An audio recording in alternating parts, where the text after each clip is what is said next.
Welcome to our channel success quest. আজ মাধ্যমিক প্রশ্নপত্র 2021-এর দ্বিতীয় পত্র নিয়ে চলে এসেছি আমরা।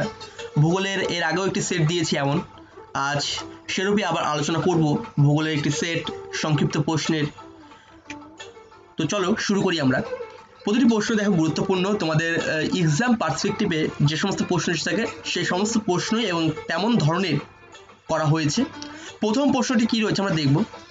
ঋতুভিত্তিক স্রোত দেখা যায়, চারটি করে অপশন রয়েছে: প্রশান্ত মহাসাগরে, আটলান্টিক মহাসাগরে, ভারত মহাসাগরে, কুমেরু মহাসাগরে। এই ঋতুভিত্তিক স্রোত দেখা যায় ভারত মহাসাগরে, অর্থাৎ অপশন গ ইজ রাইট অ্যান্সার। পরবর্তী প্রশ্ন, গৌণ জোয়ারের প্রধান কারণ হলো চাঁদের আকর্ষণ, কেন্দ্র বহির্মুখী শক্তি, সূর্যের শক্তি নিহত বায়ু।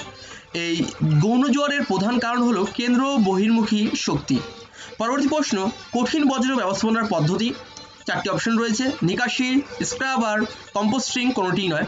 এই কঠিন বজ্র ব্যবস্থাপনার প্রধান পদ্ধতি হলো কম্পোস্টিং বা হিউমিফিকেশন। পরবর্তী প্রশ্ন, ভারতের পূর্বতম স্থানের নাম কি?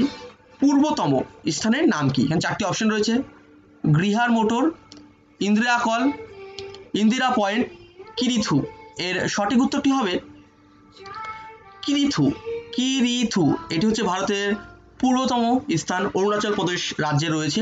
এবং যদি বলে পশ্চিমতম স্থান তাহলে হবে গ্রিহার মোটর।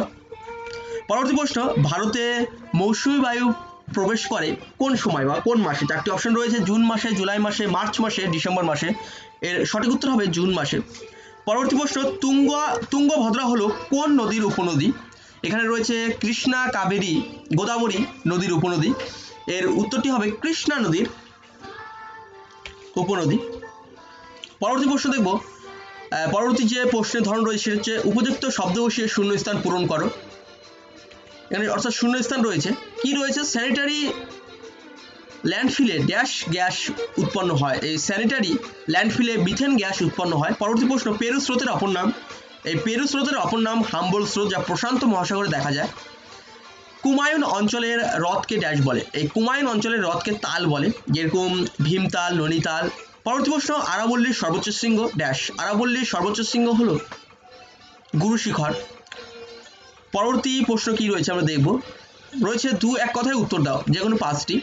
গ্র্যান্ড ব্যাংক কিসের জন্য বিখ্যাত? এই গ্র্যান্ড ব্যাংক মৎস্য বাণিজ্য বা মৎস্য ধারণের জন্য বিখ্যাত। কোন তিথিতে জোয়ারের তীব্রতা সর্বাধিক হয়? প্রধানত আমাবস্যা তিথিতে এই জোয়ারের তীব্রতা সর্বাধিক হয়।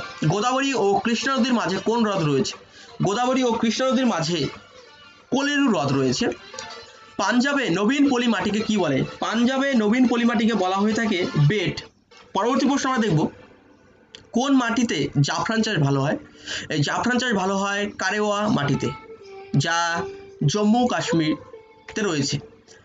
ভারতের বৃহত্তম ম্যানগ্রোভ অরণ্যের নাম কি? ভারতের বৃহত্তম ম্যানগ্রোভ অরণ্যের নাম হলো সুন্দরবন ম্যানগ্রোভ অরণ্য। পরবর্তী প্রশ্ন, বৃষ্টির জল সংরক্ষণে কোন রাজ্য অগ্রণী ভূমিকা পালন করে? এই বৃষ্টির জল সংরক্ষণে তামিলনাড়ু রাজ্য অগ্রণী ভূমিকা পালন করে।